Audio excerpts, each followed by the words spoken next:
This is the Antisocial Socialite back at it again. Shout out to all the wonderful new subscribers and returning friends. Welcome, welcome, welcome.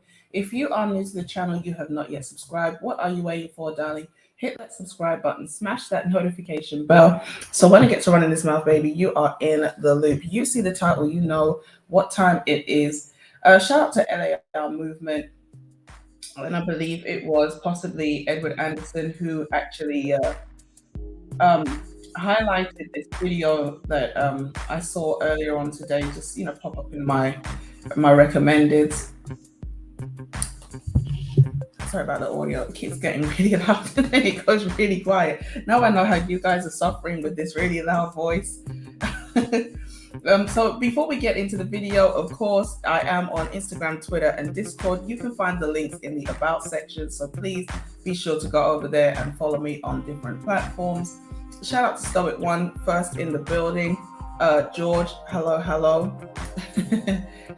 and the usual suspect, the usual antagonist, Hood Servative in the building. Shout out to all of you guys. I hope you're having a good weekend. I know it's quite early, probably where you guys are. About 1 in the afternoon. No, sorry, about 10 a.m. Here it's just gone 3.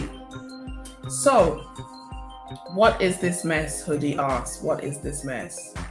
Shout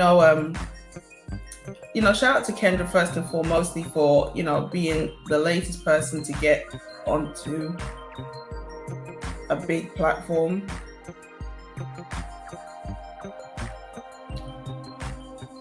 And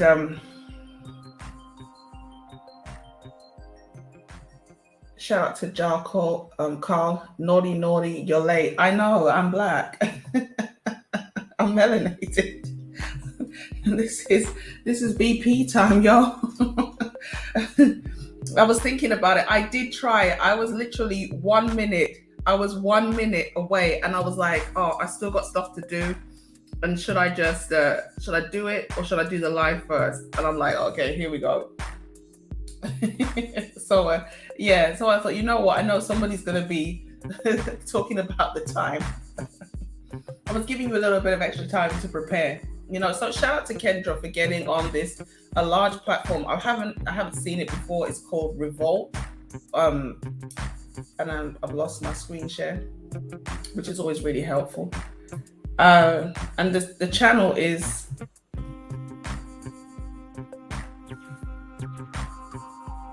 it's just called Revolt.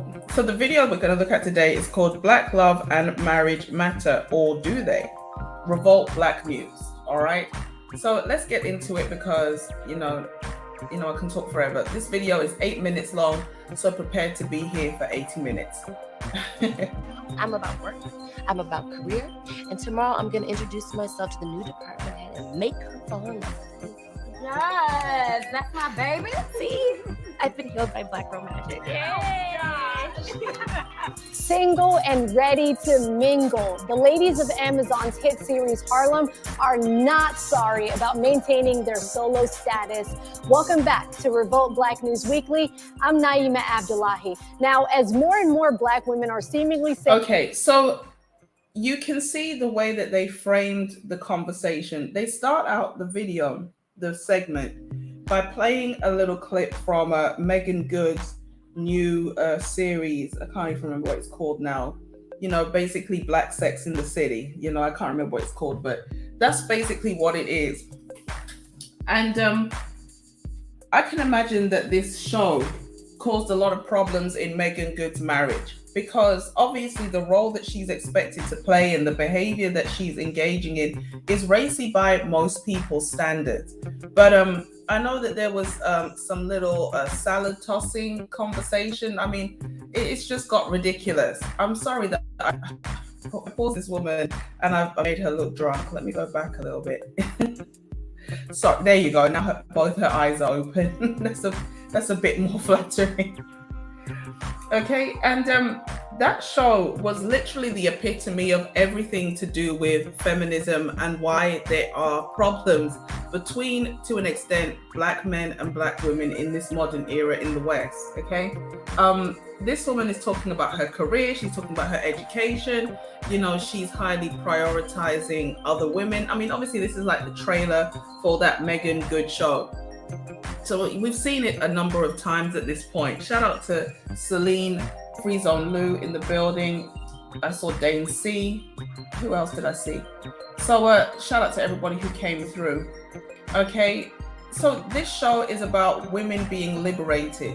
Whatever they do, it's good. They're chasing their dreams, following their ambitions, and changing the world and all this kind of stuff that is female empowerment. Okay, you've got some people say the characters don't really make sense. You couldn't really envision them being together, or there's a lot of conversations or episodes that don't really have a real reason to be there. But if you've got to do a certain number of shows per season, then you've got to throw something in there. So it's a bit cobbled together. And for me personally, I see this as more of the female programming. Of course, it's a situation where these women are being programmed through a different area. We've already had the era of the reality TVs and the lavish lifestyles, housewives and basketball wives and love and hip hop. So they felt like in the spirit of inclusion, we need to offer these Black women some representation of the Sex and the City lifestyle. And there's a lot of statistics that came out after Sex and the City aired, for those who are old enough to kind of remember it the first time round. A lot of women saying, they don't want traditional marriages, that, they felt like the taboo of casual sex and being a bit more risque, it was all kind of removed, blah, blah, blah. A lot of that stuff went up after Sex and the City kind of aired and maybe came to an end, I don't know. And so the women thinking about just their sexual liberation as a top priority, it changed the culture, okay? And I'm not going to say that Black women are the most traditional, but the fact that we have this concept of Black love and, I don't know, Black people being in love, I think for some of us, that's still keeping us a little bit together. Although the concept of so-called Black love in and of itself is flawed, and I'm going to kind of touch on that a bit later. So she starts the segment out by saying a lot of Black women are like these women from this Megan Good show. They're getting an education, they're hanging out with the girls, they're enjoying their life, they're going to clubs and bars, and they've got women in power that they're aspiring to impress. And so, the conversation is, do these women really need men? Hood Services said, true story, I only make start on time like 15% of my shows. I was really ambitious. I really felt like I was going to make it, but I was going to put 2:30 here in the UK, but P. Diddy owns Revolt. Okay, so that's a Black owned business. And then it said 240. I said, okay, I'm sure I can make 240. So I don't know, it's moving a bit slow. I'm trying to get through these comments. Thank you so much for dropping the links. Shout out to George in the building. Let me get through these quickly. Mr. Uganda says, I know I'm going to find this funny. No, I'm going to be pretty serious. I did the video about Tina Knowles, and somebody said, you're hilarious. I'm like, this is supposed to be a serious conversation about Black women basically hating on Black men for no real reason. I don't know how I still managed to make people laugh, but yeah, definitely Somali, I might cover this one myself. Oh, honey, I hope you do it justice and you don't get shady. Shout out to everybody, the day ones in the house. He said he already found it. Computer, go. I'm thinking we're not talking about Chef Greek either. Oh my gosh. Yeah, exactly. Being liberated, exploring your sexuality. Shout out to Manu12 in the building. What's going on here? Shout out to On Free Thought. I haven't seen you in a while. I know you're around. The lady who produced Sex and the City came out and regretted making the show. Yeah, they always do, because at the end of the day, it's just like a lot of these things. They're good money spinners at the time, and you really feel like it's just entertainment. But no, it's actually a cultural shift. But I hear they're bringing back the show. Actually, I wanted to cover it because I'm like, do we really need a revamp of Sex and the City? And are they going to butcher it like they butcher every other remake? But anyway, can you make it worse? And the answer is yes. It is all funny. Lean into it. I used to think life was a tragedy. Now I realize it's a comedy. Mr. Uganda agrees. Shout out to DJ Naf in the building. Okay, so let's try and get into this.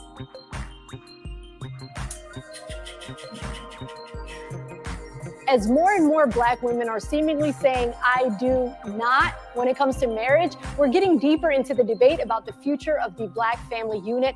We're going to hash it out with our panel today. Joining me, content creators Dominique Daniel and Tynesha Waters, and femininity coach and author Kendra Davis, and our very own entertainment correspondent, Kennedy Rue McCullough. We're going to start with you, Kennedy. Yes. So when we hear relationship goals, Yes. Beyonce, Jay-Z, Will and Jada, Remy Ma, Papoose, are those relationship goals? Because a lot of people aspire for what they see on social media. Right. And you know what? I think that's really important that we bring up the social media aspect, because that does have something to do with the way we see ourselves reflected. And maybe we do inspire to some of these situationships. I don't think we should be aspiring to anybody's relationship as a benchmark for what we should be emulating in our own lives. I don't think that we should be emulating celebrities because, as you know, we only get a piece of the story. We don't see their day-to-day. We don't see their everyday life. We don't see what they go through. So I think that it's limiting for us to have a mentality that's focused on celebrity relationships. Okay, so it starts off pretty good. That is something I wholeheartedly agree with. Obviously, Will and Jada is a terrible example. The amount of things that we have seen with Will and Jada in the last few years, it's ridiculous to even put them as a relationship goal. Okay, but in terms of who was the first couple they showed? I can't even remember. But in general, trying to live like people who are celebrities is ridiculous. So they will not like what Kendra D says. It doesn't go too badly. It doesn't go too badly. But Black affluenza. I ain't got a problem with affluenza. Okay, we need affluenza. So this whole trying to live through people online and things like that, it is just ridiculous. We have to remember that first and foremost, the people can represent themselves however they want. And as the lady said, we don't know what's going on behind closed doors. Well, with Will and Jada, we do. The other one, that the woman with Papoose, I didn't even know. I mean, I don't follow celebrities, so I wouldn't know. The whole concept of relationship goals is a terrible concept. Your relationship goals should be people who have successful, happy, fulfilling marriages. So whether that's our parents, whether that's friends or family, those are the kind of people we should be looking up to. People that we can actually speak to, that we can interact with, people that when we have questions about our day-to-day life, they can give us solid advice. Relationship goals should not be the power couple, we got to be both rich and famous. That's not going to work. Okay. And as the lady rightly said, when it comes to social media, we don't know what goes on behind the scenes. So you know how I feel about celebrities. They are entertaining and but at the end of the day, to say I want a relationship like that person when you don't know that person personally or that couple personally, for me, it just doesn't make any sense. Manu12 says, short hair recently went viral for saying fathers aren't necessary. I think I saw that. I think I heard about that. The next show topic. You're out of control. Black elitism, hashtag Black elitism. We need it. Yeah. Oh, was it Remy Ma? Isn't Remy Ma with the lady? Anyway, I don't know. Oh wait, that's young MA. There's too many MAs out here. God damn it. So I had to take it off the screen, but because of the copyright issues. But the three ladies, Kendra and the other two who you see in the background, were all nodding their heads. So everybody's in agreement. Do not make celebrities your relationship goals. We don't know these people, and even people we know personally, we still touch and go. Do you know what I mean? definitely agree. I think that social media is a facade in general. So it's super dangerous when you are comparing real life relationships to what you're seeing online. I want to bring in some data. Yale researchers argue that, quote, marriage chances for highly educated Black women have declined over time relative to white women. Kendra, what do you think attributes to that steady decline? Because I think of how we're really socialized, especially in our community. We are socialized as strong and independent. And once you get the degree, the money, the profession, once we have mobility, once we have those things, we have decided largely as Black women that the union of marriage is unnecessary. And we have actually whittled down the marriage to just finance. If I can do the finances myself, I don't need to have a union. And that's really a form of selling out. The term sell out. Okay, so she basically said that when women get money, power, they get position, they get the degrees and everything, they don't see a man as having any other value other than finances. We know in the Black community, a lot of the time it's one of two things. It's either sex or finances or a means to children, okay? Which again, in some respects is a means to finances in some places. Even if you're not getting the physical cash, even if you're not getting child support, because over here, I didn't even realize people got child support, really. I knew it was something for the rich and famous. I don't think everyday people get child support. I mean, I don't know any single moms who have, child support payments.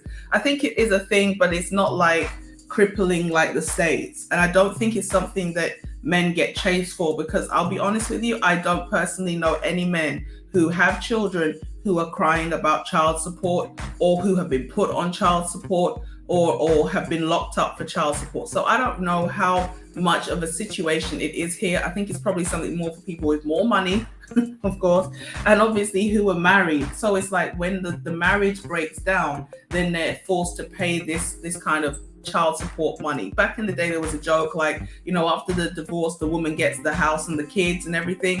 So it's like, for people who are in that tax bracket, the women automatically got the house because the children generally went to the wife. So the man had to pay for the house, pay for the kids and everything. But for a lot of the people I know who have children, especially the ones, have children out of wedlock, I've never really heard. But then I'm not having those conversations with a lot of men anyway. But a lot of the guys I know don't have children. I don't know that many guys, but most of them don't have kids. So it's a bit of a touch and go situation, but it's not as commonly talked about here in the UK as it is in the States, okay? So, on the one hand, the women have been socialized to be strong, to be independent, to feel like they don't need a man. But the other thing is this: the women are not socialized to understand early on in life that when you go to get your education, you should also be scoping out a husband. So when the lady says that, Black women who are educated, going to college, going to this or that, they're not getting married. They're not getting married to anybody, okay? So white women understand when you go to college, you're supposed to also look for a spouse. When you leave college, you set up home and you get married. And if you don't meet somebody at college, at least you have your degree that's going to help position you somewhere where you're going to meet the kind of men you say you want. So, okay, you get a nursing degree, you don't meet a man at nursing school, now you're working in a hospital, there's a possibility you could meet a doctor you like. But because Black women are not socialized to see, to understand that they need to front load their life, get your education out of the way, find a partner, get that out of the way, start getting into your career. So, hopefully you're single and childless so you can start building wealth and build your relationship. All of these are things that Black women are supposed to be doing at the end of their teens and in their early 20s. So by the time they get towards their late 20s, they're seasoned in their jobs, they have savings, they have, started paying down a mortgage with their husband. The husband and her have been, going here and there, traveling, doing all the things that couples like to do. So by the time she's ready, as a couple, they're ready to start a family, the foundation has been fully laid. If she wants to take her skills and, build a home business or something like this, then she can. If she wants to stop working, she can, because you'll get tax breaks as a married couple, but also you have the savings that you've been building up as a young couple. Black women are not told to prioritize men and they're not taught the value of a man, which is what I believe Kendra is really saying, that if the woman can, maintain a certain level of comfort without a man, the only thing he offers is money. But I don't believe all women believe that men only offer money. I think some don't think men have any money, but he's good, he's useful in the bedroom. So that's the only bit I would disagree with. And then she says that basically the women sell out the community because they're just being for themselves. And now the lady with the pigtails, It's something that I truly, I would say is the multicolored hair. pretty harsh, but I don't agree with that at all, on the sense of Black women that are now educated, who are financially stable. Their standards of not tolerating just anything to come into their life and disrupt their peace is more the reason why they won't marry, or why we won't consider a companion. If I put in the work, in the time to make myself my better version of myself, I'm not going to marry someone who, first and foremost, most of the time, if they can't provide financially, that's fine. You need someone who can accommodate you with the other things, emotional. Okay, so let's play that again, because not tolerating just anything to come into their life and disrupt their peace, I would say is pretty harsh, but I don't agree with that at all, on the sense of Black women that are now educated, who are financially stable. Their standards of not tolerating just anything to come into their life and disrupt their peace is more the reason why they won't marry, or why we won't. Okay, so now we're getting into this, and it would have to be the one with the multicolored pigtails. She's like, these women are not going to tolerate any and anybody coming into their world and disrupting their peace. And the thing about it is this: there's automatically an assumption that the man who's going to come into your life is going to disrupt your peace. And obviously, they're talking about Black issues and Black love. So the underlying situation here is, or the mentality is, that a Black man is automatically, and is not automatically, is not even the word. It's like a Black man and trouble, a Black man and a lack of peace, drama, chaos, they are synonymous. But before she said that, she said, after I've become a better version of myself. Again, it's that mentality that getting a degree, getting an education somehow makes you, or can compensate for things that men want that you may not have. So you may have a bad attitude, but I still got a degree.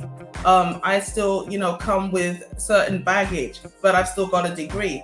And it's like, if you ask most women, how does your degree actually benefit a relationship? A lot of them are not going to be able to tell you anything really of value, because the thing is this: okay, you have a degree, you make more money, and so you can take care of a man now. And then they'll say, well, I don't want a man to take care of. I want him to still take care of me. So what exactly is the benefit of you getting the degree? And 9 times out of 10, they're never going to say, I got a degree in something that will be useful in my husband's business, or it's something that I could turn into a home business, so that, once I start having children, I can still earn while being at home with the children. It's still this strong, independent mindset that, I've become a better version of myself because I have a lot of debt and a piece of paper to hang on the wall. And this is not me crapping on people who have higher education. Getting educated is a great thing. It opens opportunities. And the thing that I was thinking is, if you went to university, did you not see men who were also driven, ambitious? They had goals, they had plans. So it's like, if I wanted to find gold, I wouldn't go like sifting in the mud in the Thames. I might find like a body or something, because I hear there's a lot in there. But I'm not going to go looking for gold, all right? But I am going to go to certain parts of America, like the Klondike, and get my little pan and see if I can sift a bit of dirt, and I might find some gold in there. A university is supposed to be a gold mine where you have all the men going somewhere in life kind of clustered together. So how did you manage to go to the one place where there are a multitude of men who have purpose, drive, skills, education? They're on your level because they're also getting degrees, and you didn't see any. Okay, it just begs the question. It's like, I understand we've all seen Pretty Women and romance novels, but the vast majority of the men, I'm not going to say the vast majority of the men who are going somewhere are at university. But if you're at university and you value education, why wouldn't you look for a man who's also in the same institute for education? It just baffles the mind. So basically, you turned a blind eye to all of the men in university who actually had an education, and then you were hoping to meet him randomly in like the toilet roll aisle at Walmart. Like, what was you thinking? What were you thinking? So you went to the 7-Eleven in the hood and you thought you were going to meet Prince Charming, who was educated and pushing a big car. But yet you walk past all of the men on your campus who actually were aspiring to be doctors, lawyers, engineers. You just conveniently didn't see all those males. Just none of them.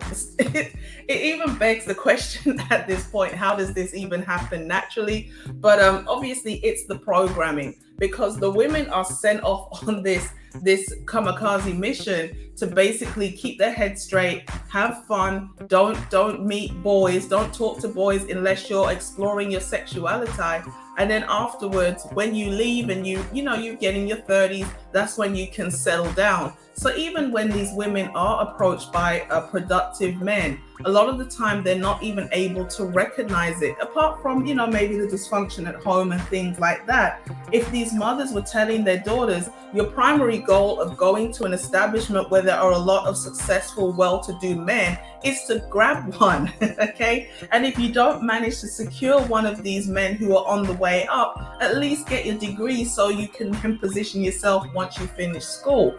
And so I 100% understand what Kendra is saying. Now this lady with the multicolored pigtail, she's like, I don't like the fact that you call it selling out. But to an extent, it is selling out because you're throwing away your future, and to a degree, the future of the community. You're making the game hard for yourself, only to then say, it's not selling out. I'm just putting my needs first. But ultimately, what you're prioritizing is a dead end.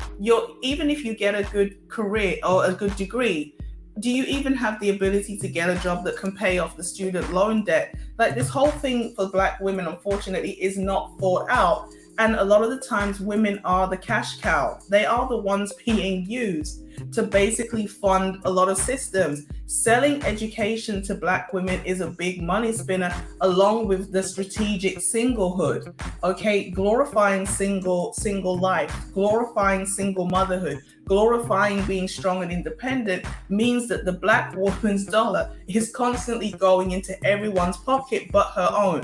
So she doesn't like the word sellout, but to an extent, that's what it is. Consider a companion. I put in the work, in the time to make myself my better version of myself.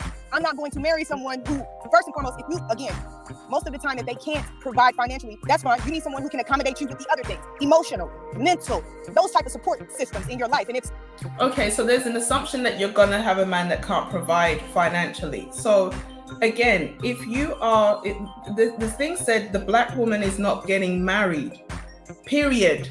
Okay, period.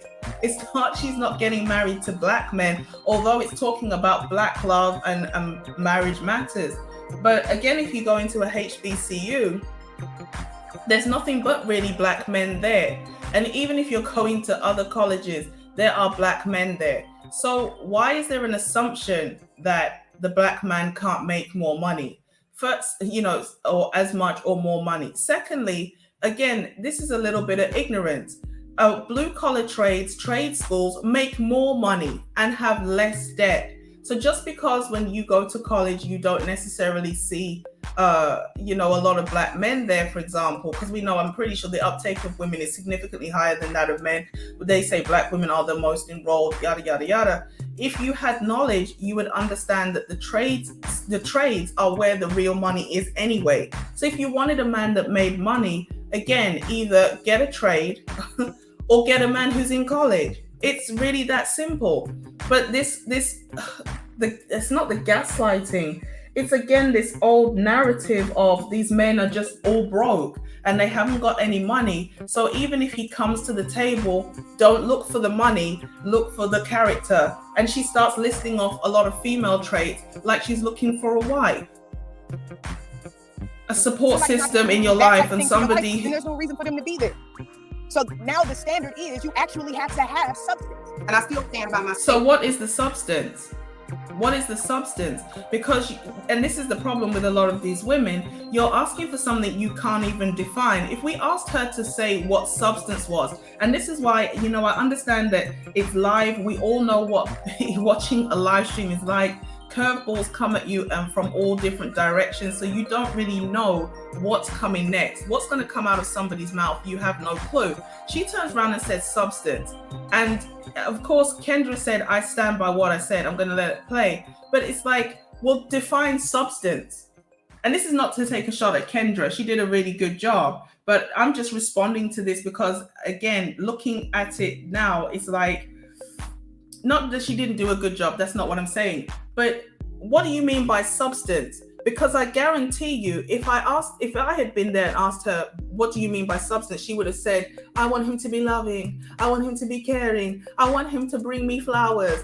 It's just me, I. It wouldn't be something of significance like he's a strong leader. He has a vision. He has a business plan and things like that. It wouldn't be anything of real value. It would have been a lot of feminine traits. And the problem with the women, as you can see, I get my degree, I get my career, yada, yada, yada. Okay, now that you're rocking with that masculine energy, enjoy the effeminate man you're going to attract and don't complain about it because you're asking for a wife. Now, when you get the wife, you're going to start complaining. Okay, it's in a man's body, but you have got a wife. When you're talking about he's got to understand me and he's got to nurture my soul and he's got to show me love. Okay, then you either have a wife or you have a child in an overgrown body, but you clearly don't have a masculine man and you don't understand why you have this effeminate male for your partner because you're still talking about my degree and my education,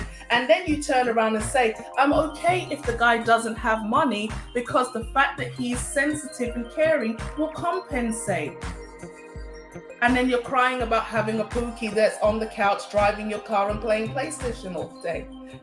It's like, at this point, the thing is writing itself, and the women are going to be nodding their head thinking, yeah, she's right. It's so good when he understands me. Or it looks like the new expression is he sees me. I mean, I didn't know everybody was roaming around in invisibility clothes. It's just me. Maybe that's why so many people walk into me, because I was actually invisible, but now you see me. Now you see me. It's just like, it's driving me up the wall the more I think about it. Let me try and read some of these comments. I've seen the relationships goals channels on YouTube, and most of them my gosh. George, shush, don't tell everybody these people are getting divorced. The dude cheated or he was abusive. Leave this to say it's anything but goals. And there's somebody else I could mention who was talking about, I got this going on, I got that going on the beach, and, certain people's heads be turning. And I'm just like, damn, this is not goals. I've seen people make fictitious character goals, Joker and Harley. Now, Joker and Harley, listen, I'm like Harley, right? And I was dating a brother a good few years ago, and he was like the Joker. We were perfect. We were both a bit mad anyway. But Twilight, that's goofy. 50 Shades of Grey, oh my gosh. Well, there's a time and a place for 50 Shades. Let's just be real. Is that just me? Okay, never mind. If these characters were real, they'd catch. Okay, it's true actually. That David, what's his name? David Gray? Yeah, he's dangerous. But yeah, it's true actually. The Joker's kind of dangerous. He definitely might catch a case, just blowing things up randomly and just, shooting people because it's Tuesday. For marriage advice, I feel like both people of the marriage need to be present and give the advice. That's true. It's kind of hard as well, because is the man going to give the advice based on what he truly feels, or is he going to give the advice that he knows his wife wants to hear because he doesn't want aggro? So men need to raise men. Men need to invest in men. So it's tough. Once that horse is bolted through the gate, I'm not going to say you can't recover the situation, but you've got to put real work into it. You've got to be intentional. First and foremost, you have to recognize I'm not marriage ready. Okay, it's not about the cake and the dress and, you know, crushing a glass and or doing whatever it is, or jumping a broom, as they say. Okay, I'm gonna start stopping the word marriage. It's like, this is a legally binding contract between a man, a woman, God, and the state, where you have a specific role to fulfill. I'm literally gonna remove the word marriage from my dictionary. Every time I'm gonna say that M word, I'm gonna be like, this is a legally binding contract between a man, a woman, God, and the state, where you as individuals each have a role to fulfill. Because I think people have redefined marriage so much, they don't really understand what a marriage is. A marriage is not where the wedding day, where you just, you know, prance about in a big old dress and everybody's coordinated, and then you eat some cake and then you go on a vacation. That's not a marriage. Okay, that's the start line. Once you've crossed the start line called the marriage, then, or the wedding day, now you actually have to fulfill a role. And so shout out to everybody in the building, 18 people. If you have not hit the like button, please hit the like button. As I said, links to my Instagram, Twitter, and Discord are in the About section. So please hit those as well. Show some love. Shout out to Regular Degular in the building. A husband for what though? Jesus is their husband. At this point, even Jesus ain't their husband. Okay, African parents in the UK are still controlling our lives. They will make sure what needs to get done is done. If you go to an African parent, they'll give you a lineup of potential partners quickly. I mean, from the time you was knee high to a grasshopper, they're already, you know, sizing you up. Okay, so yeah, maybe people need to go ask some African parents. I'm totally gonna talk about this BS. Shaking my head. Thank God for SYSBM. You know, I definitely support SYSBM because it's tough out here. It's tough out here. Yeah, you know, for a lot of men in general, the modern woman is confused. I'm not even going to just say the word delusional, because there is delusion in there, but that's not the biggest issue. These women are completely confused about what it means to be a wife, what it means to be a partner in a functioning marriage. What is the role of marriage? And that's partly what this conversation is about. Black women want to make the money while the men get pregnant and breastfeed.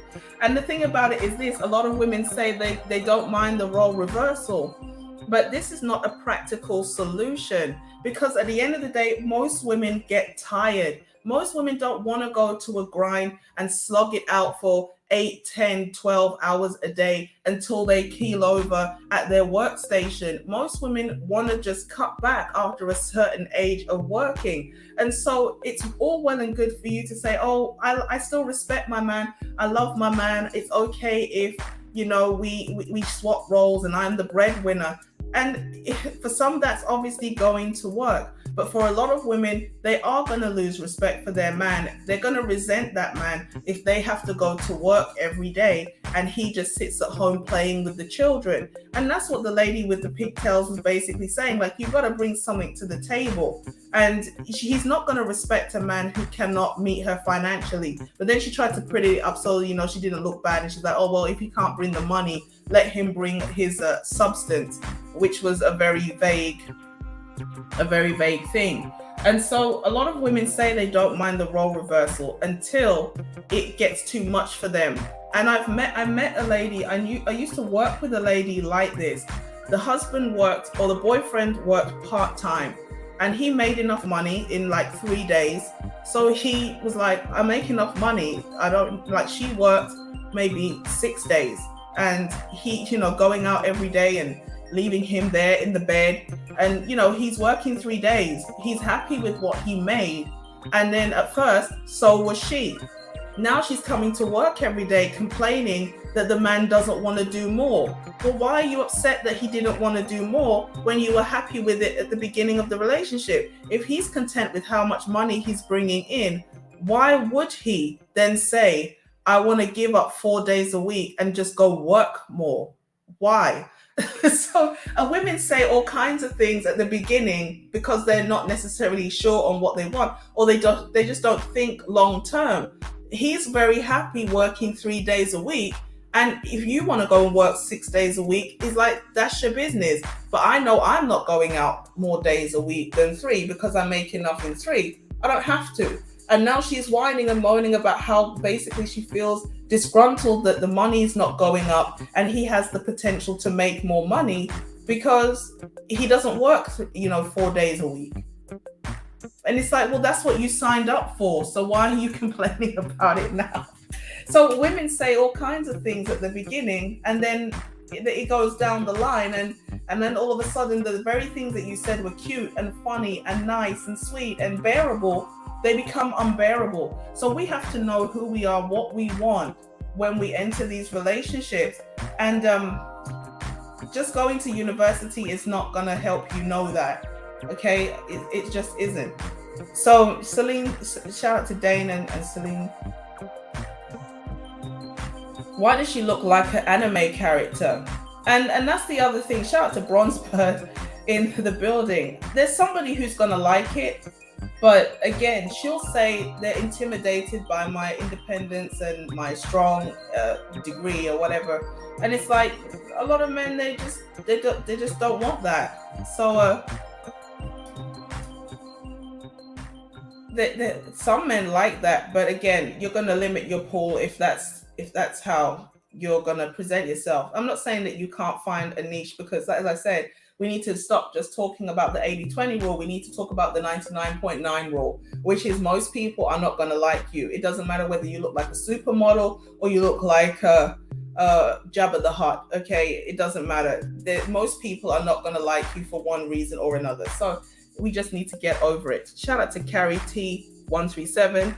They use it as a backup plan in case all goes wrong, as they already assume it will. Exactly. And the problem with this is a self-fulfilling prophecy. You're entering the relationships with the notion and the belief that it's going to fail. And so you're kind of subconsciously going to sabotage it. And then you're going to be like, see, I told you. And it's like, no, your behavior and your mentality and the fact that you couldn't compartmentalize your femininity from the fact that you do a job. You going to school, most people have jobs, they don't have careers. You going to school and getting an education and then getting a job, it doesn't have any bearing on how much more you are sexually appealing. Of course, there are certain circles where which school you went to matters. For example, if you're running for office or something, you're going to become a public figure. And so they want to know that you had a certain type of quote unquote breeding. But apart from that, for the most part, like most people are not checking for your background like that. Okay, they're just not.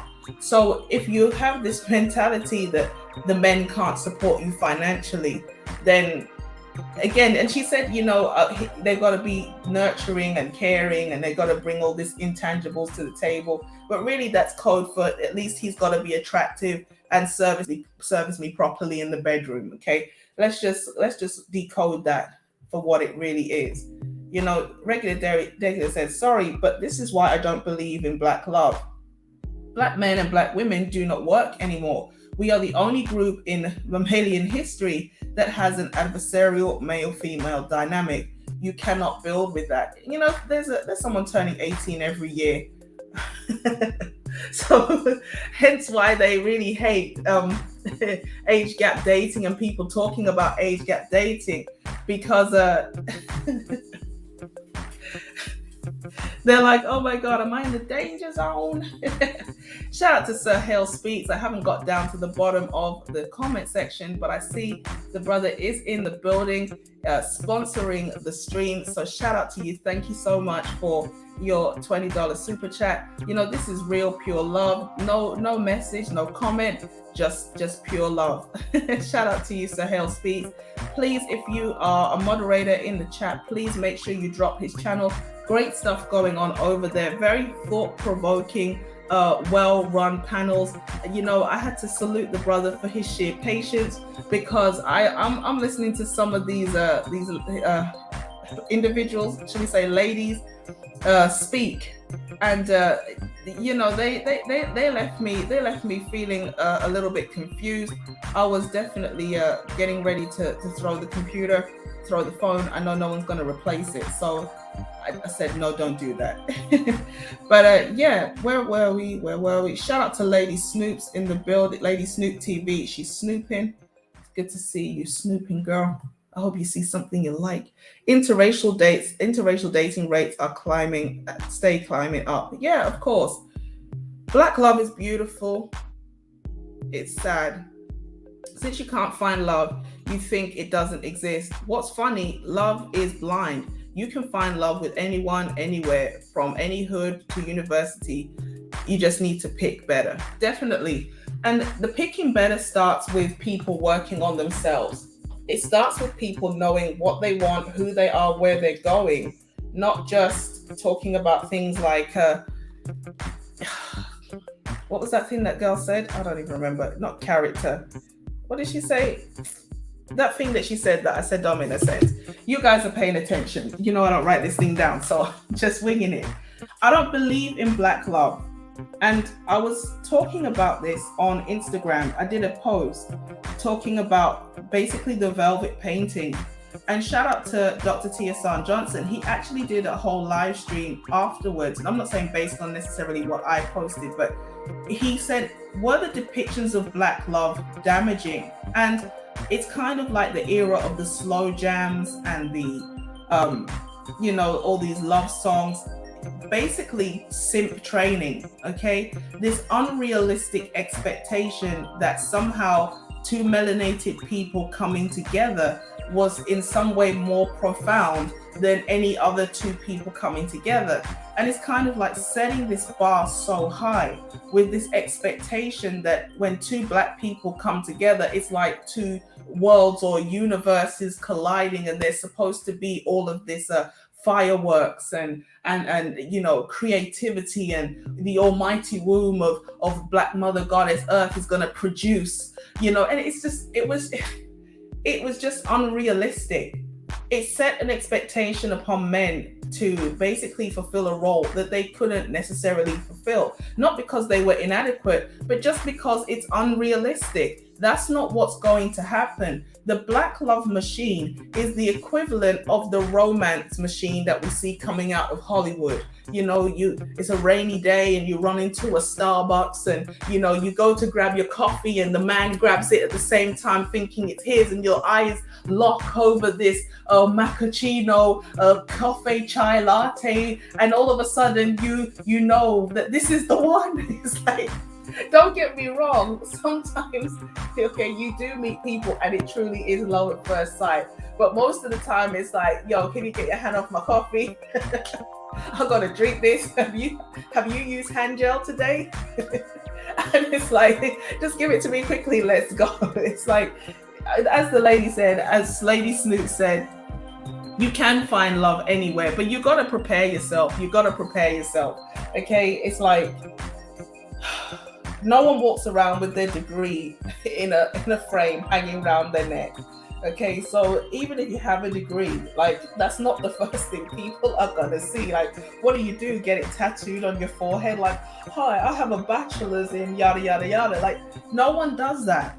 So again, it's just like, why are you prioritizing or thinking that getting a degree is somehow making you so much more sexy? No, the first thing that's going to attract a man if you're out in public randomly is the way you look, okay? And if it's in a setting where you get to interact, he's going to start falling in love with your character. It just is what it is. And if the degree or your career is not really a benefit to your romantic relationship, then you need to understand that you need to stop prioritizing it and leading with it, because it's not adding value to that romantic relationship. So people need to pick better, but first and foremost, people have to be better. And that's really the problem. A lot of people are not doing the internal work to be the kind of person that they can to attract the kind of person they say they want, and they don't know why they want what they want. They just know they want it. And again, there's nothing wrong with you having preferences or standards or whatever you want to call it. But part of being realistic is understanding the person that you're asking for. Have you got what it takes to attract them? Are you positioning yourself properly? Would you recognize it if you saw it? Would you not which word am I going to pick? I was going to say cock it up, basically. If you did get the man of your dreams, let's stick with the women. If you did get the man of your dreams, would he slip through your fingers because you don't know how to maintain that relationship? So it's one thing getting attention, getting a man, but can you sustain a healthy, functioning relationship? And again, that's not something that you're learning at university. So what's the point to prioritize prioritize it? Shout out to Dimitri in the building. Selling hair and beauty products is the biggest cash cow. Why are you not going at the beauty supplies? In what sense do you want me to go at the beauty supplies? Okay, because selling hair and beauty products is the biggest cash cow. Okay, well, first and foremost, no one forces you to buy hair. Okay, I'm not against women wearing weaves. I'm not against women wearing wigs. I'm not against women wearing makeup. It's just about moderation, okay? At the end of the day, Black women using those services is not by force, because Black men have been telling Black women for years that they like the woman's natural hair. Some don't like the smell of singed hair, so they're not really keen on the pressing. But obviously, if you go to the salon's got to deal with the stench of singed hair. Okay, some men don't mind if you use a little creamy crap. They don't mind if it's your hair, but you chemically straighten it. Some men like dreadlocks. Some men like a curly afro. So the reality is this: if you can take care of your own hair, you're going to starve out the hair industry.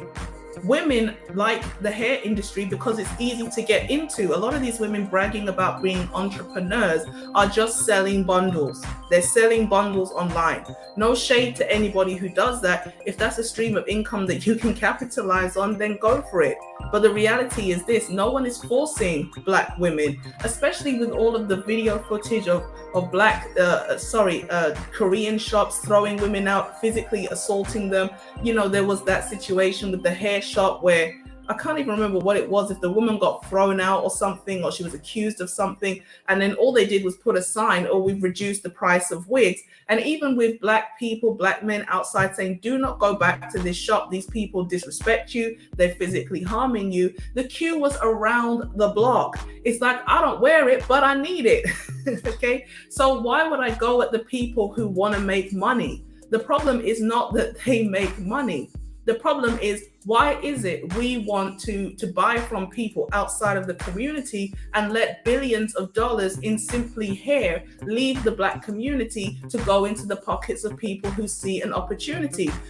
You being a cash cow is a voluntary act, because if you know you have hair growing out of your head, then you have a duty to care for your own hair and try and grow it.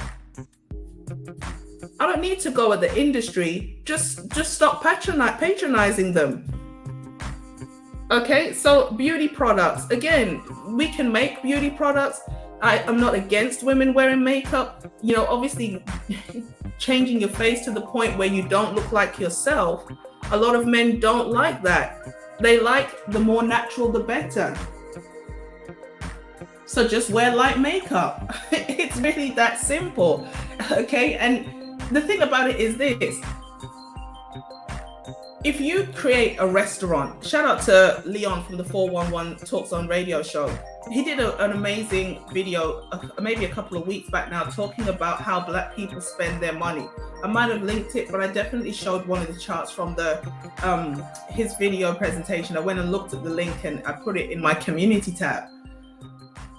Black Americans spend billions on cigarettes, alcohol, drink, food, and hair. About 11 to 12 billion just on those 4 categories of items. So when you think about hair, the raw material doesn't come from Black people. You're not shaving the hair of Black women and making Black wigs, where the woman who loses her natural Black afro at least gets paid. The people who shave their heads, some of them get paid for their hair, because you have people who drive around looking for girls with long ponytails and they offer them money for the hair. At least if you have a restaurant, I can patronize farmers, fertilizers, laborers, people who transport the food and the produce, from the farm to the restaurant. That's a whole chain of businesses that one community can have money circulating. So the problem is not that an Asian man saw an opportunity because black women like sticking the hair from other women's heads on their head. The problem is we don't start the process from start to finish and patronize our own businesses. Like if you see a fool, people are going to take them for a fool. Some people are not, but some people will see, well, this guy's an idiot, so let's just exploit it. If you want to stick hair that doesn't grow out of your head onto your head, and I'm not saying this to Lady Snoop personally, this is to any woman who comes across this video, then why are you getting upset that someone said, oh, we've got loads of hair, come and buy it? It's just like, why would you not see that as a financial opportunity? That don't make sense. You think that the people in China, Korea, Thailand, you think they're using a lot of the garbage they produce? No, but they saw that we've got a lot of money and we don't know what to do with it. So they're like, we'll construct something for you to buy. It's just like, come on, guys. This is how we have money that doesn't circulate in our community, because you're like, I want these Asian people to shut their business down so we don't spend money with them. No, just stop spending money with them. And then they'll have to think of something else to try and sell you. It just is what it is. So it just is what it is. Plumbers, carpenters, electricians make big money. Exactly. And a lot of women feel that a guy who's in a blue collar position doesn't make as much money, but that's not the issue. It's the bragging rights and the status. They want a man that they can say has this title and position. They feel embarrassed to say my man's a plumber. But the man who's a plumber, listen, as they say, where there's dirt, there's money. Where there's muck, there's money. Where there's muck, there's brass. It doesn't matter which way you say it. You know, if you go to a scrapyard and you say, I'm doing a project, that guy will reach into his dirty, filthy drawer. Everywhere's covered in dirt. He'll pull out a little money box, open it, and there's thousands in there. And he'll just peel you off some cash. Because I've done sales before, and I used to go and patronize for different things and, you know, get money for people and causes or what have you. And some of the people who have the BMW on the drive, they are the most stingiest mothers out here. But that guy who looks dirty from head to toe, he is cash rich. All those people you see in the middle class area, they are broke like a joke. They're 5 days away from bankruptcy, because as the money comes in from the salary, everything is on a higher purchase. You miss one payment, that's your behind. The guy who lives in a modest house, who has a good high paying job and he keeps his costs low, he has a lot of disposable income. He is cash rich. The people who you think are rich, a lot of them, those people who are middle class aspiring to be upper class, a lot of them are a few payments away from being evicted. So you have to understand, just because a person doesn't live flashy, it doesn't mean they're broke. Sometimes the people who are the flashiest, they are the ones closest to the breadline. Okay? So plumbers, carpenters, these are the kind of men that you should be looking for. If you don't meet someone in university, why? Because a trade or a skill, it's not just something they can use, it's something they can teach others and charge. So they have a skill, but they can also train. Also, something like plumbing, carpentry, electrician will never end. We will always need somebody to fix a plug or fix a faucet or dig a road or construct a building. We will always need somebody to come and check the electrics. So why would you, as they say, underwater basket weaving, like, or ancient African language studies? Like, I know it was an easy degree, but what did you expect to do with that? And who did you expect to meet with that? Just don't even go there. The black woman's net worth is $5. The black man's net worth is 5 times that, ma'am. We need to focus on that, not a man's money and who supports us.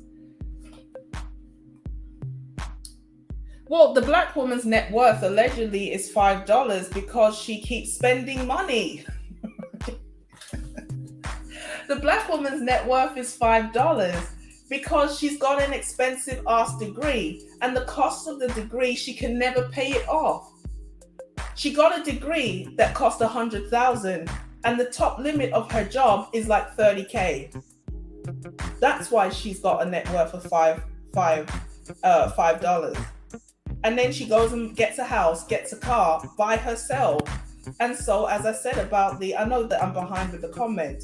So when you stated that, I hadn't maybe said what I just said. But this is what I mean about people living above their means and living on higher purchases, and everything is on a direct debit. You're locked into things that you now have to keep working to pay. And these women don't want to say, let me just get an itty bitty apartment and an old used car. They're like, no, I want the latest. And by the time you finish paying those things off, you've paid more than if you just saved up 1,000 and got like a little runaround. Like it's financial literacy problems. We don't need to focus on women getting more money. Women just need to stop spending money, especially on frivolous things. The degree, the cost of the degree, the whole fact that Black women are more enrolled is why a lot of people, Black women, are in debt and they have no money. Because as they get the money, they've got to pay off that student loan debt. And funnily enough, the fact that they are working so hard to try and pay off the debt is why they don't have time or energy to find a romantic partner. This is why this whole thing about education being so important for the Black woman is actually so dangerous.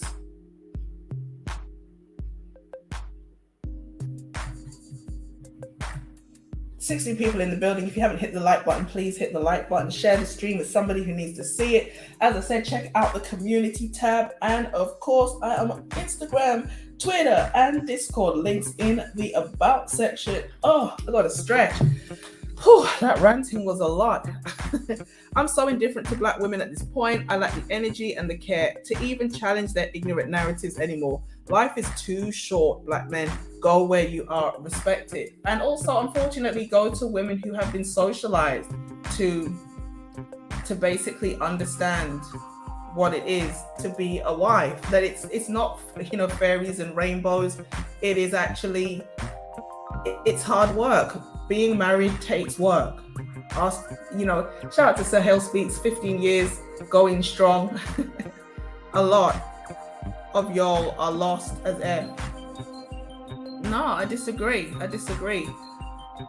At the end of the day, no one is forcing Black women to do the things that they do. They have this mentality, I need to have a backup plan in case or in the event or when it eventually happens that these Black men are going to let me down. And locking themselves into degrees and careers and cars and homes and jobs and sometimes even kids before they secure a husband is why they have the low income, because half of the people who are under the poverty line, or the majority of the people who are below the poverty line in America, are Black women, half of them with children. So whether you have children or not, women are more likely to be classified as poor. The lowest group of women who experience poverty are married women.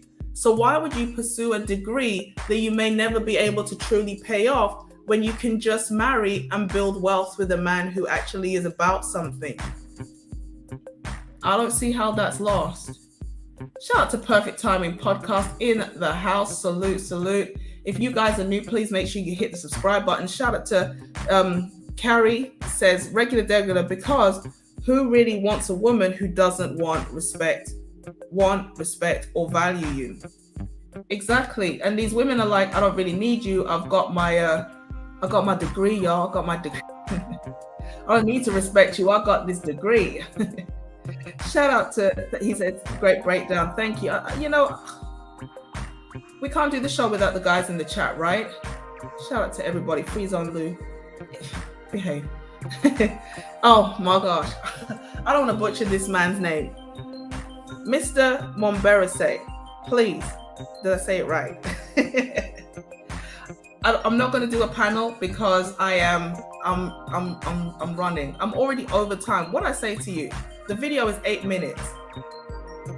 What's 80 minutes? Hour 20? Okay, so we got 15 minutes. I told you. What did I tell you? Shout out to Dane C. Shout out to M Mills, first time in the house. Salute. Good to see you. I know you're coming over from either CJ's or Sir Hale speaks. That is why they are like that. All of that. Please, again, shout out to George doing a great job in the house, dropping those links. Mr. Uganda, Sahel Speaks, Perfect Timing Podcast, Free Zone Lou. Who else is here?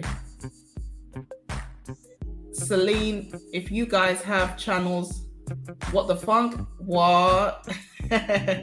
Yo. So let's get back into this. What? Shout out to Dimitri. I haven't got there yet, but I see at the top it says somebody has thrown something in the collection plate. Salute, salute. I'm down for the super chat button. Yeah, boy. You gotta pay for this mediocre content out here. Okay, so let's get back into the video. I can't even find it. Where's it going? But I'm gonna try and get through some of these comments as well. Thank you so much for hitting that super chat.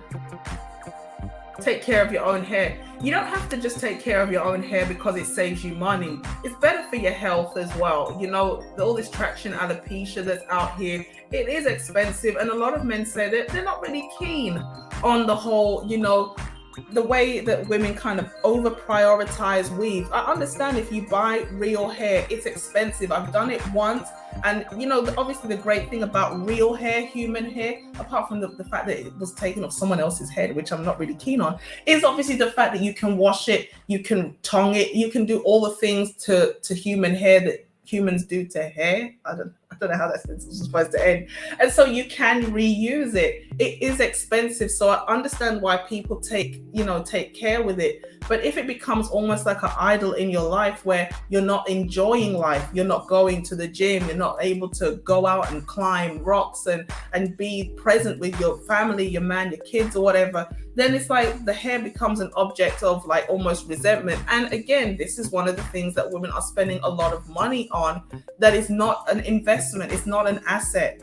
Okay, you may get several uses out of the hair, but at the end of the day, you still end up having to throw it away. So this is, you know, women of other races are not wearing other people's hair to the extent that Black women are.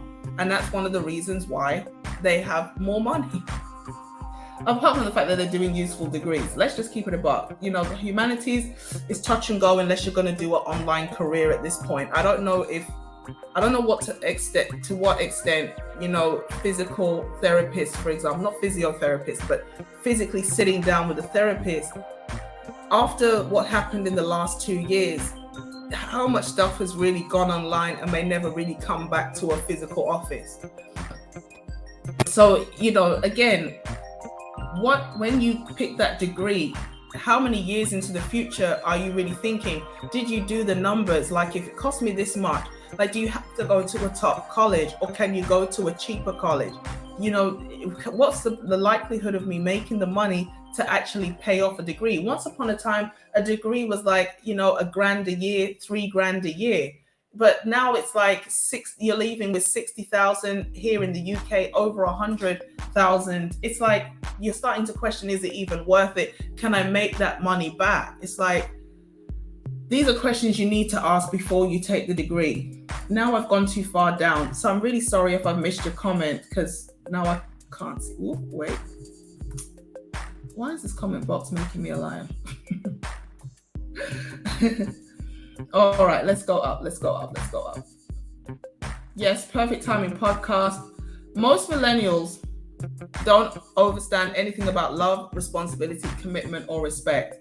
Yeah, we're living in a very interesting time. Okay, picking better actually starts at childhood, but in the Black community, we grow up dysfunctional. And even when you grow up sometimes with two Hallmark movies, yeah, you know, that Christmas, there's a lot of those. You know, the snow is falling and you hear the voice of the angels, okay? And all of a sudden you look over and there's the one, okay? It's unrealistic. A lot of Disney style programming is out here on the men just as much as the women. And anyway, I'm not going to talk about, you know, why they get rage and start doing bad things to people. But anyway, once the bubble is shattered, it can get deadly. So yeah, it should start with childhood, but unfortunately, it doesn't always start with childhood. Okay. Love, cocoa butter, and cheesecake ain't real when it comes to being responsible for what you do and present to other people. True. Shout out to What the Funk in the building.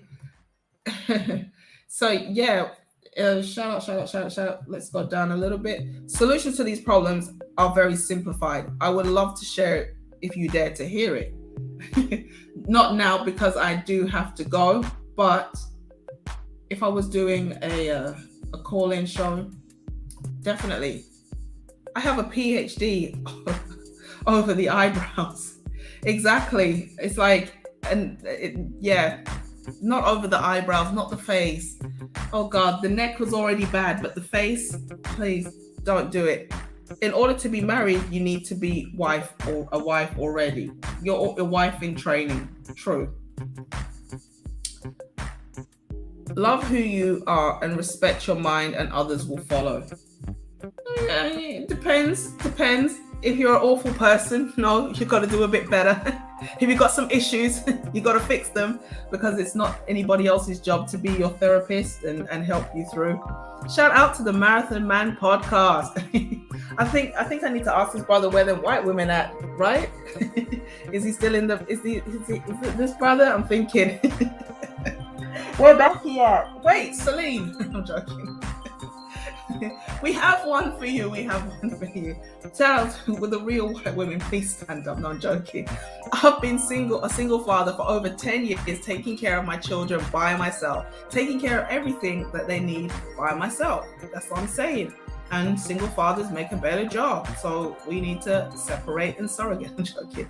As a man in this society is no joke, especially when you don't get no pluses for anything, and that's a shame, because if men are doing a good job, they deserve to be taken care of. Yet you hear people out here bragging about how they got an education, a job, and they pay their own bills, which is called being an adult, like they're doing something special. What the Funk said, he just subbed to all those channels. Yeah, George is on point. George is on point. Moon better say. That's crazy, giving your hard money to someone who disrespects you. Yeah, the video is there. I don't wear it, but I need it. Okay, the guy literally threw the woman out of the shop or something, and there's just been so many cases of these shop owners beating up black women. And literally all they had to do was say, we're going to reduce the prices of some wigs.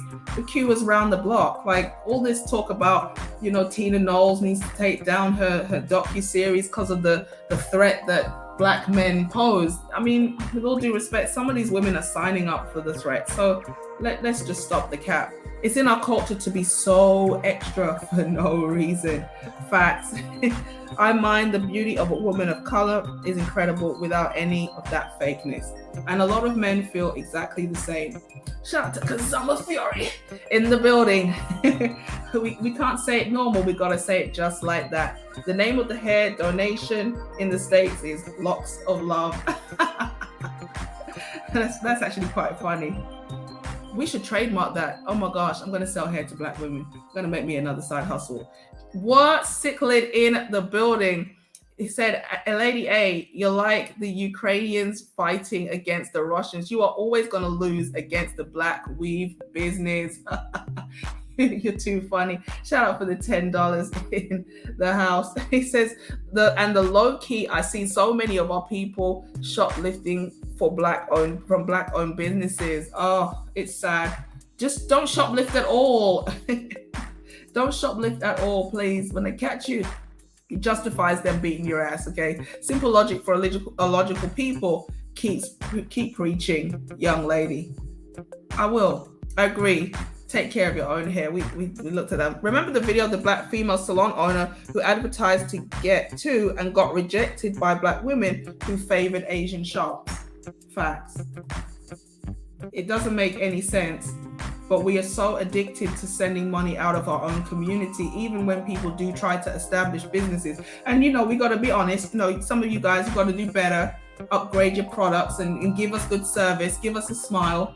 Okay. But Work out, eat right, be intelligent, use progressive sense over so-called common sense, and you may manifest something great in life. I'm not a person who believes in manifesting. I believe that opportunities and things, come to us all. We got to have our eyes open to receive it. But I understand what you're saying. If you're not working on yourself, people don't want to sign up for something that's not a good deal for them. My grandfather supported our whole family, owning a janitorial service. We all worked at it growing up. And as a result of that, you're going to understand business. You're going to understand what it means to be an employee versus an employer. There's the back end of a business. It's just not so scary starting a business because you grew up seeing that it was possible. And unfortunately, a lot of us do not grow up seeing that. So we really feel like it's daunting to start a business. And that's another reason why I suppose a lot of us don't really have confidence in Black-owned businesses, amongst other things. When you're in a place where you only follow and never lead, never be taught the history of who you are and practice something proud from your race, is very difficult to coexist with others. Yeah, I hear what you're saying. Do you say it was the company called a waste of money, or is that what it was? Waste is money. TV show Dirty Jobs. Oh my God. But yeah, that show makes me personally feel sick, but it's definitely a way to make cash. Where there's dirt, there's always cash. You're in eyelashes, Mr. Snuffleupagus. Wearing makeup like Homie, the clown, wearing fake hair wigs like RuPaul. And as we've talked about before, these undetectables are getting serious. They're getting serious. It's not what men of color want or tolerate anymore. Most men don't really hate the wigs, the weaves, and the makeup, but it's just when it's excessive. That's when they really have a problem. Yeah, a demand is a demand. People tend to reject dirty jobs as a career and entrepreneurship, but they're huge money. And probably because a lot of people don't want to do it, that's why they can even command more money. If there's only a few businesses doing a certain type of service, you can charge the price as high as you want. If you want that service to be done, you better pay. But if there's an overabundance of certain people in certain roles, well, then you can't command a lot of money because the market's oversaturated. So people out here, Pookie and Rayway, drive around in clown cars, clown outfits, clown everything, and no one seems to get it or see it. Well, some of that is actually perpetuated by the women. Okay, that's why women are creating the men they complain about by basically validating behavior that's non-productive. So, the only way to win that game, brothers, is just not to play. When you get that weird ass thumbnail pic from regular. What is that? Who is that? I don't know. A woman who gets in shape, eats right, and takes care of her financial correctly and maintain the balance in her life is like a superhero. So if that's you, shout out to I'm thinking, is that I can't remember the name. Mr. M. Wise statement. We're nearly at the bottom. Shout out to Carl McFarlane. Hey, one of the day ones. Again, if you haven't hit the subscribe button, please make sure you hit the subscribe button. Thanks. Sorry if I didn't catch everyone. Please forgive me. Yeah, Dimitri has a channel as well. I do not have a Cash App. So let's get back into the rest of this. We're halfway through. Selling out. When you sell something out, or when a person sells out, it's not just relegated to entertainment issues or other types of things. A person sells out when they sell the spiritual part of themselves for money. Black women have forgotten the true reason for being married. What is the true reason of being married from your perspective? Oh, I got to show the face, because the face was not impressed. If you choose to go to college, then I'd say dip your feet in community college first, try a class or two. If you have a knack for school, then it'll show. If you want to see the face was not impressed.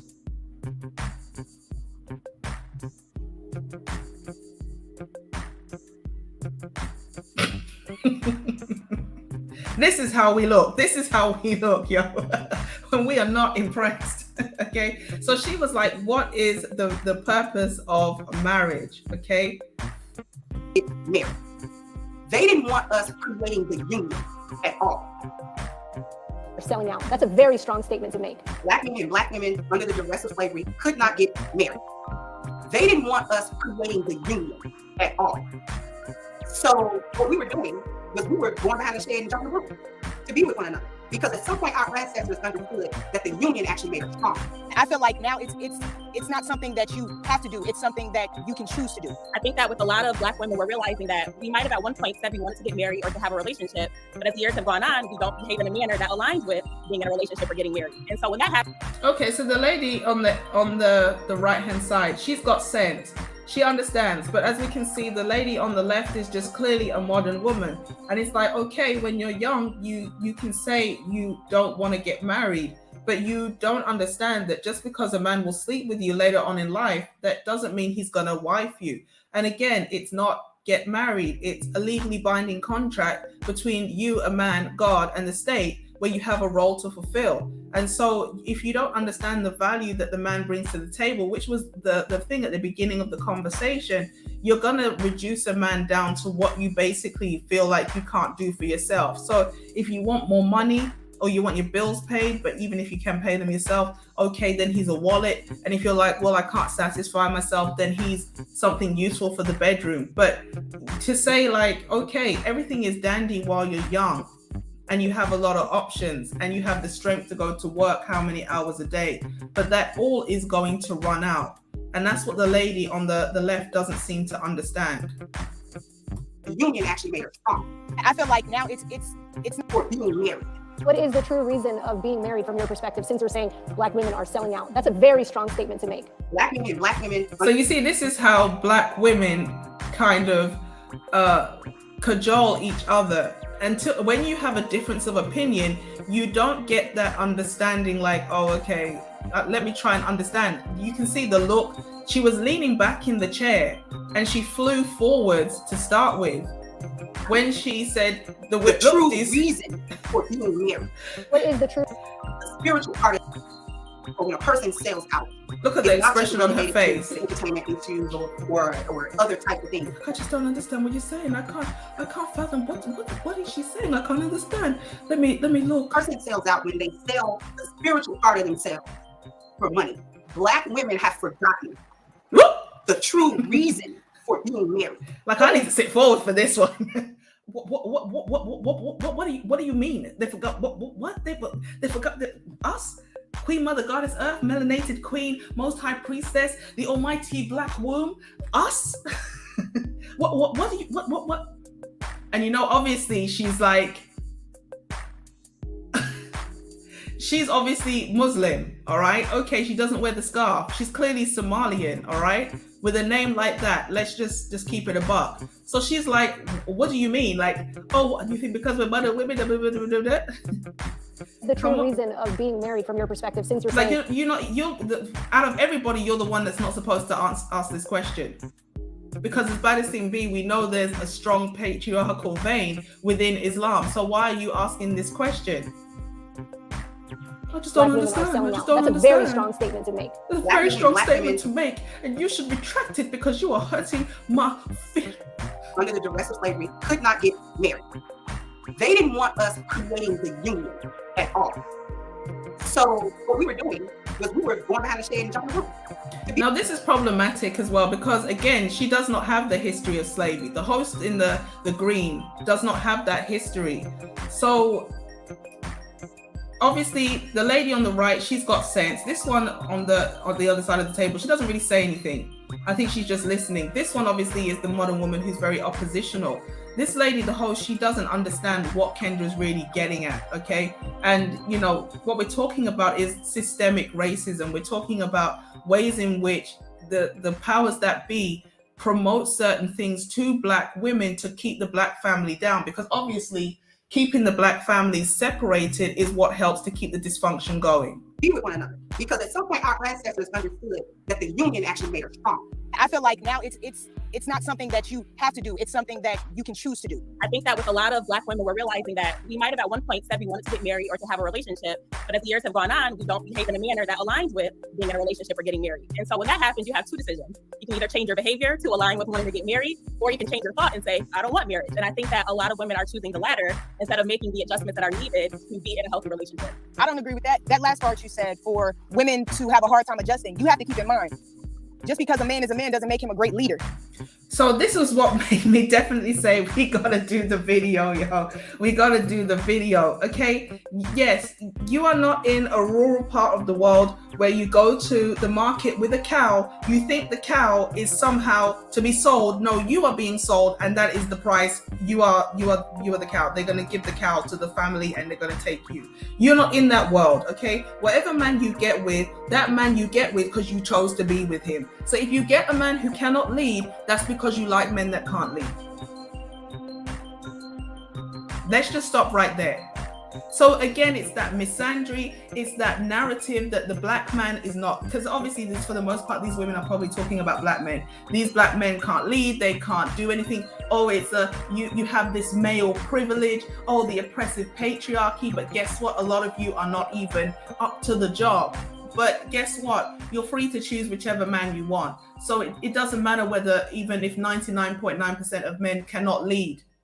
First and foremost, are you even willing to follow? So let's just stop the cap right there. But as you can see, it doesn't matter which platform you go to. The rhetoric is always the same. The mentality, it seems to always be the same kind of goofy talking points. Some women are very strong intellects. And a lot of times, if you don't have someone who can cultivate your mind, a lot of times you don't want to submit to people who you don't trust their judgments. Okay, well, no one's forcing you to be in a relationship with that person. Why would you be in a relationship with a person you can't trust? So it's always like this flipping of the role of victimhood, as if somehow you're being forced into relationships.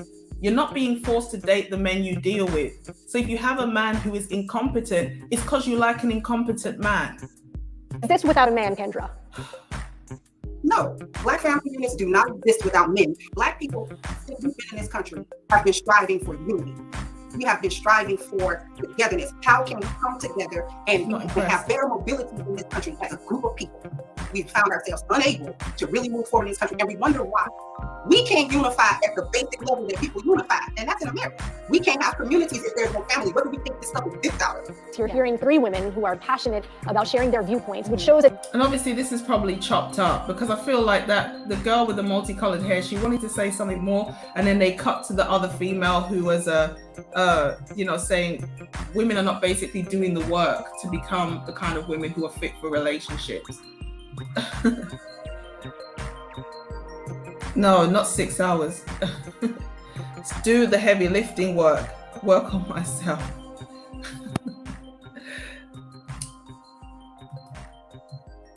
Where am I? I went to community college part-time and worked full-time, a full-time job. My student loan debt is very low. That's the way to do it. You don't want to be having to work so hard to pay off a debt that in the end, you may never be able to get rid of. The white man's ice is colder syndrome. Definitely. Education can be a fool's choice. Learning trade and how to work with the hands is much better. And a lot of women don't understand that. I guess that's why they call it filthy rich. Actually, it could be. That makes good sense, actually. Black people's attention to education in grade school is appalling. That's why whites get and qualify for the bulk of scholarships and blacks get the debt. Yes and no, yes and no. You see, because now I'm going to say something that people are not really going to like, but why change the habit of a lifetime, really? If I haven't offended you, please take a ticket. So it's like, it starts with the home. And as Kendra is saying, the foundation for a society is education. It is the family.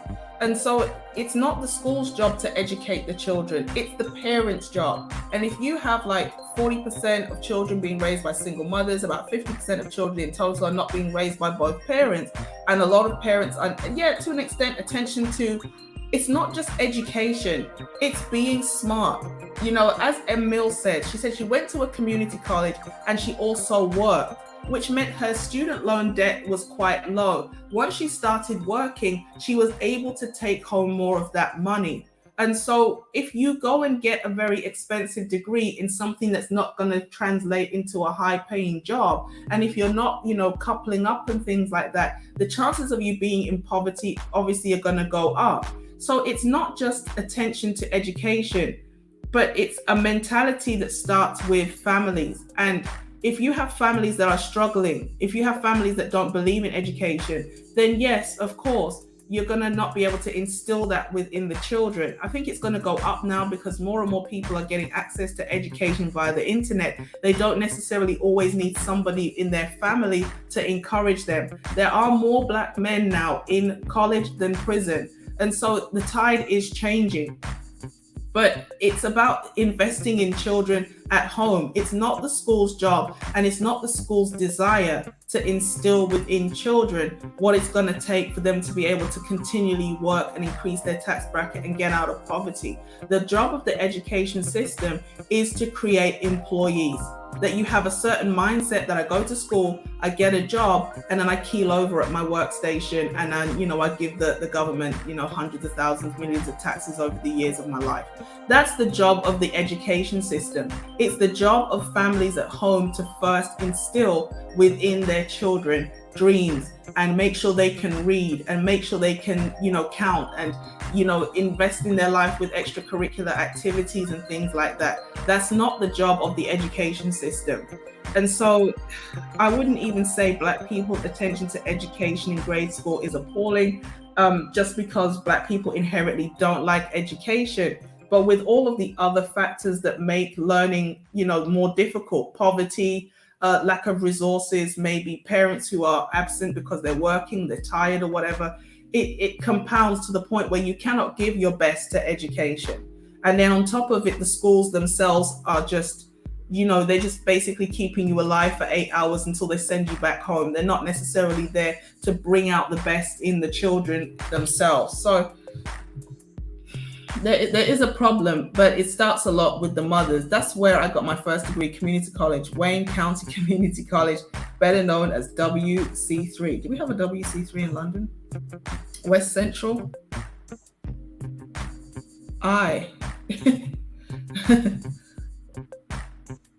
George is out of the building. She should know that from a Somali culture. Exactly. I found it a little bit disingenuous, but okay.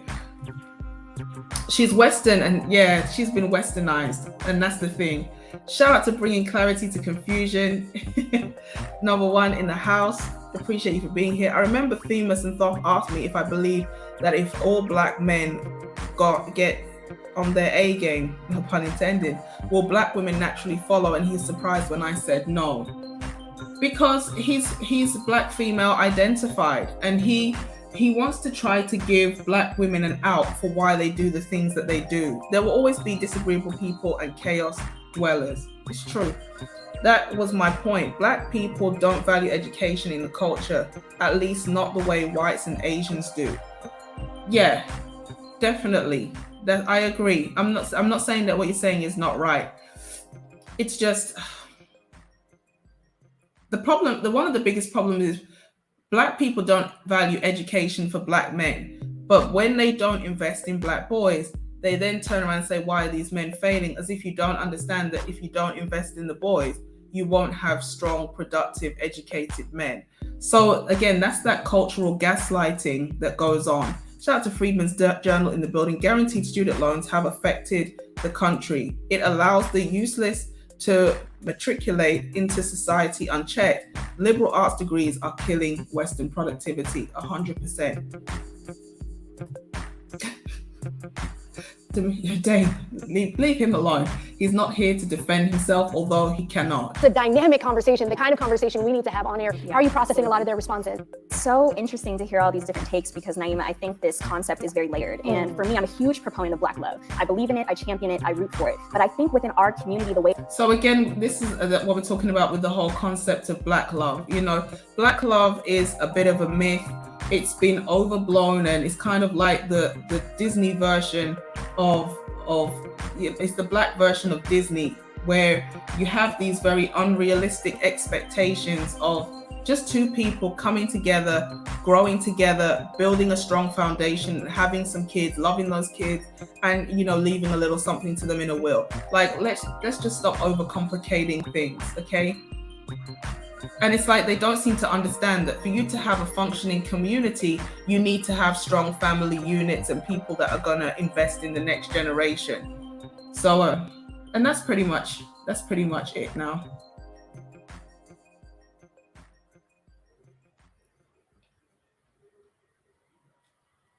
The concept is not very layered. It's just some things work and some things don't. Community, the way that we define family is in terms of a nuclear family. A mom, a dad, 2 kids, 2.5 kids, the dog, the white picket fence. And I think that the way we How quantify Kendra end up on this side now?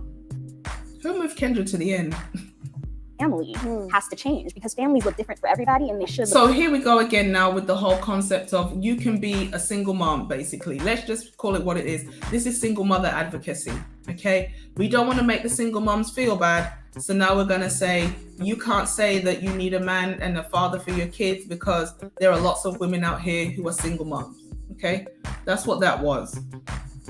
Look different for everybody. Thank you all for chiming in. I don't want this conversation to end. I wish I could talk about it forever, but we ran out of time. You're really glad this conversation is over because you don't agree with Kendra. Stop telling lies. We're going to be right back because guess what? The Black Entertainment Walk of Fame. Yes. How was it? How was the ceremony? Oh my goodness. Like, let's just talk about something shallow and meaningless now. So that was the breakdown of Kendra's thing. What did I say? What's 80 minutes? Friedman, you're good with math. What is 80 minutes in terms of an hour? Daisy said, before you sign off, you gotta get regular where he got that weird ass. Yeah, regular, where did you get that thumbnail from? He really wants to know. Who is that? Is that you? I'm just asking. I'm not saying that you if that's you, you're beautiful. We're all God's creatures. But is that you? I don't think that's you. Don't joke with me. Is that you? Is that not you? All right, never mind. It doesn't matter. Dane is out of control. It wasn't me. Dane made me do it. So with that being said, this is the breakdown. This is what I got from it. These are the kind of questions I would have asked. A little bit of pushback. Again, obviously Kendra did a great job. It's a very short show. And the other thing with shows like this, they chop it up, okay? They chop it up in a way that doesn't really convey what you actually said. This is one of the reasons why I'm not really keen on lives, because if you do an interview, they skew it. The way they edit it makes you say sometimes the opposite of what you actually said. So I understand that they could have just cut it up a little bit in a way to make it seem like she was saying something that seems very far out there. For those of us who kind of had these conversations about the systematic breakdown of the Black family, offering welfare, promoting single motherhood to Black women, making it very easy for women. Black women have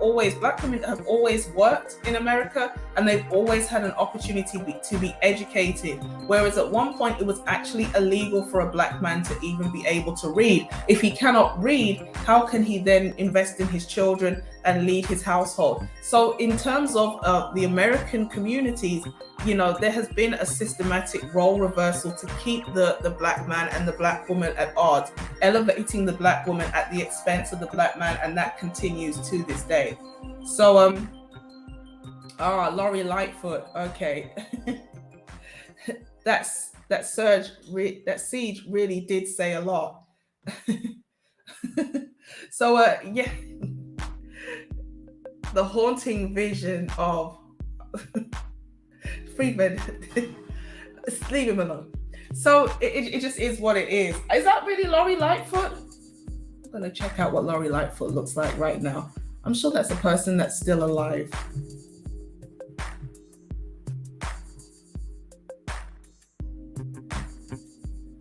If you haven't hit the like button, please.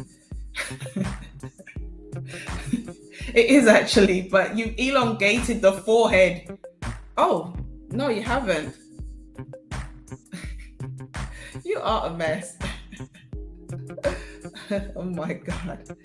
So in case you don't know what Lori Lightfoot looks like,